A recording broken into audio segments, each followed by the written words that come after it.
حضرت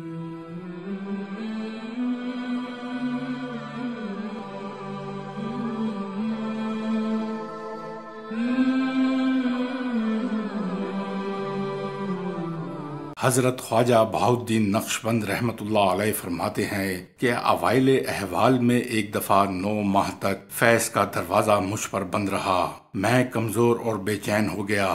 میں نے چاہا کہ مخلوق کی خدمت اور ملازمت میں مشغول ہو جاؤں۔ اس حال میں میرا گزر ایک مسجد سے ہوا جس پر یہ شعر لکھا ہوا تھا: اے دوست بیاہ کے ماں ترائم، بیگانہ مشو کے آشنائم۔ جب میں نے یہ شعر پڑھا مجھ پر رقت طاری ہو گئی اور عنایت الہی سے وہ دروازہ مجھ پر پھر کھل گیا۔ آپ فرماتے ہیں کہ انہی احوال میں ایک رات میں مسجد زیرتون میں ایک ستون کے پیچھے قبلہ روح ہو بیٹھا تھا۔ ایک دم سے مجھ پر غیبت و فنا کا اثر ظاہر ہونے لگا اور میں رفتہ رفتہ بے خود ہو گیا۔ اسی حالت فنا سے میں کلی کو پہنچ گیا۔ ارشاد ہوا کہ ہوشیار ہو جاؤ، جو مطلوب مقصود تمہیں مل گیا۔ کچھ دیر بعد میں ہوش میں آ گیا۔ آپ فرماتے ہیں کہ اس قصے کے بعد ایک روز میں اس باغ میں تھا اور اشارہ اس باغ کی طرف کیا جس میں اب آپ کا مزار مقدس واقع ہے۔ متعلقین کی ایک جماعت میرے ساتھ تھی۔ ناگہاں عنایت الہی کے جذبات کا اثر ظاہر ہونے لگا۔ اضطراب و بے قراری پیدا ہوئی۔ میں اٹھ کر قبلہ روح ہو بیٹھا۔ اچانک غیبت واقع ہوئی اور وہ غیبت فنائے حقیقی تک پہنچ گئی۔ میں کیا دیکھتا ہوں کہ میری روح کو آسمانوں کے ملکوت سے آگے لے گئے اور اس مقام پر پہنچا کہ میری روح ستارے کی شکل میں نور بے نہایت کے دربار میں محو نادیدہ ہو گئی اور میرے قلب میں حیات کا کچھ ظاہری نشان نہ رہا۔ میرے گھر والے اور متعلقین اس حالت میں گریہ و زاری کرتے تھے، یہاں تک کہ میں آہستہ آہستہ جود بشریت میں آ گیا اور وہ غیبت و فنا کم و بیش 6 گھنٹے جاری رہی۔ خواجگان نقشبندیہ کے سلسلے میں خواجہ محمد انجیر فغنوی کے وقت سے سید امیر کلال کے زمانے تک ذکر خفیہ کو ذکر اعلانیہ کے ساتھ جمع کیا کرتے تھے، مگر خواجہ نقشبند ذکر خفیہ کیا کرتے تھے اور ذکر اعلانیہ سے پرہیز کیا کرتے تھے۔ اور جب حضرت امیر کے اصحاب حلقہ میں ذکر اعلانیہ کرتے تو حضرت خواجہ مجلس سے اٹھ جایا کرتے۔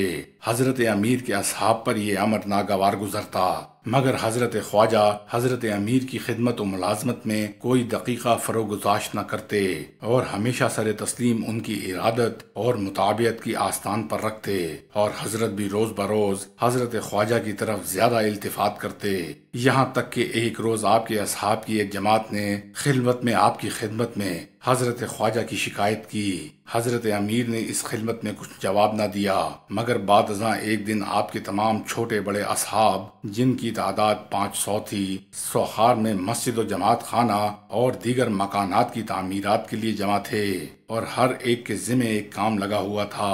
جب مٹی کا کام تمام ہوا، آپ نے اس مجمع میں شکایت کرنے والوں سے فرمایا کہ تم میرے فرزند بہاؤالدین کے حق میں بدگمانی کرتے ہو اور غلطی سے اس کے بعض احوال کو قصور پر محمول کرتے ہو۔ تم نے اس کو نہیں پہچانا۔ حق تعالیٰ کی نظر ہمیشہ اس کے شامل حال ہے اور بندگان حق تعالیٰ کی نظر حق سبحانہ کے تابع ہے۔ اس کے حق میں مزید التفات کے بارے میں میرا کچھ اختیار نہیں۔ پھر حضرت خواجہ کو جو اینٹیں لا رہے تھے طلب کیا اور ان سے یوں خطاب کیا: اے فرزند بہاؤالدین، حضرت خواجہ نے جو تمہارے حق میں وصیت کی تھی میں اسے بجا لایا۔ انہوں نے مجھ سے فرمایا تھا کہ جس طرح میں نے تمہاری تربیت کی، میرے فرزند بہاؤالدین کی تربیت بھی اسی طرح کرنا اور کوتاہی نہ کرنا۔ سو میں نے ویسا ہی کیا اور اپنے سینہ مبارک کی طرف اشارہ کر کے فرمایا: میں نے یہ پستان تمہارے واسطے خشک کیے اور تمہاری روحانیت کا مرغ بشریت کے بیضا سے نکل آیا، مگر تمہاری ہمت کا مرغ بلند پرواز میں واقع ہوا ہے۔ ترک و تاجک سے جس کی جگہ کوئی خوشبو تمہارے دماغ میں پہنچے طلب کرو اور اپنی ہمت کے باموجب طلب میں کوتاہی نہ کرو۔ اس ارشاد کے مطابق حضرت خواجہ 7 سال مولانا عارف دیگ کرانی کی خدمت میں رہے اور ان کی مطابعت اور تعظیم و آداب بجا لاتے رہے۔ چنانچہ وضو کے وقت نہر کے کنارے مولانا سے نیچے کی طرف وضو کرنے بیٹھتے اور چلتے وقت مولانا کے قدم پر قدم نہ رکھتے۔ جب پہلے پہل شیخ کی خدمت میں پہنچے تو شیخ اس وقت خربوزہ کھا رہے تھے۔ شیخ نے چھلکا آپ کی طرف پھینک دیا، آپ نے برسبیل تبرک اسے کھا لیا۔ اسی مجلس میں 3 بار ایسا واقعہ پیش آیا۔ اسی اثنا میں شیخ کے خادم نے آ کر اطلاع دی کہ 3 اونٹ اور 4 گھوڑے گم ہو گئے ہیں۔ شیخ نے حضرت خواجہ کی طرف اشارہ کیا۔ حضرت خواجہ اسی وقت مراقبے میں چلے گئے۔ شام کی نماز ادا کرنے کے بعد خادم نے آ کر خبر دی کہ اونٹ اور گھوڑے خود بخود واپس آ گئے ہیں۔ بعد ازاں 12 سال تک حضرت عطا کی خدمت میں رہے۔ چنانچہ آپ خود فرماتے ہیں کہ اوائل حال میں ایک روز میں نے خواب میں دیکھا کہ حضرت حکیم عطا رحمت اللہ علیہ جو کہ کبار مشائخ ترک میں سے تھے مجھ سے ایک درویش کی سفارش فرماتے ہیں۔ جب میں بیدار ہوا اس درویش کی صورت میرے ذہن میں تھی۔ میں نے اپنی دادی سے جو صالحہ تھیں اس خواب کا ذکر کیا۔ انہوں نے فرمایا کہ بیٹا تجھے مشائخ ترک سے کچھ فیض پہنچے گا۔ میں ہمیشہ اس درویش کی ملاقات کا طالب رہا۔ ایک روز بازار بخارا میں اس سے میری ملاقات ہو گئی۔ میں نے ان کو پہچان لیا۔ ان کا نام خلیل عطا تھا۔ اس وقت تو ان کی صحبت میسر نہ ہوئی۔ جب میں گھر پہنچا اور شام ہو گئی ایک قاصد آیا اور کہا کہ وہ درویش خلیل آپ کو یاد کرتے ہیں۔ میں نے کچھ تحفہ لیا اور بڑے نیاز و شوق سے ان کی خدمت میں حاضر ہوا۔ جب میں ان کی ملاقات سے مشرف ہوا تو میں نے چاہا کہ وہ خواب ان سے بیان کروں، مگر خود انہوں نے ترکی زبان میں مجھ سے فرمایا کہ جو کچھ تمہارے دل میں ہے ہمارے سامنے آیا ہے، بیان کی ضرورت نہیں۔ یہ سن کر میرا حال دیگرگوں ہو گیا اور میرا میلان خاطر ان کی طرف زیادہ ہو گیا۔ ان کی صحبت میں عجیب حالات دیکھنے میں آتے تھے۔ اتفاقاً کچھ مدت کے بعد ان کو ماوراء النہر کی بادشاہی مل گئی۔ ایک دفعہ ایام سلطنت میں ایک کام کے لیے میں ان کی خدمت میں حاضر ہوا۔ انہوں نے مجھے ملازمت و خدمت میں عزت بخشی۔ بادشاہت کے زمانے میں بھی ان سے بڑے بڑے حالات ظہور میں آتے اور میرا میلان خاطر ان کی طرف زیادہ ہوتا۔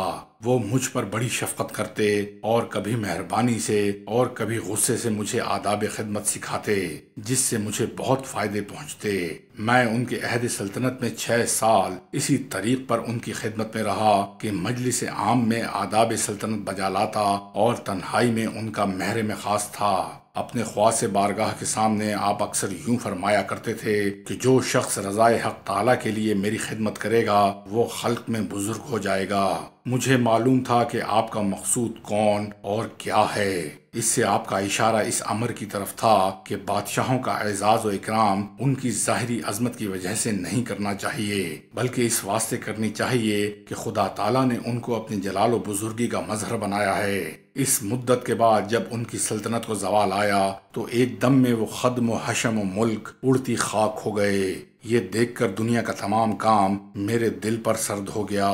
میں بخارا آیا اور زیرتوں میں جو دیہات بخارا میں سے ہیں وہیں ساکن ہو گیا۔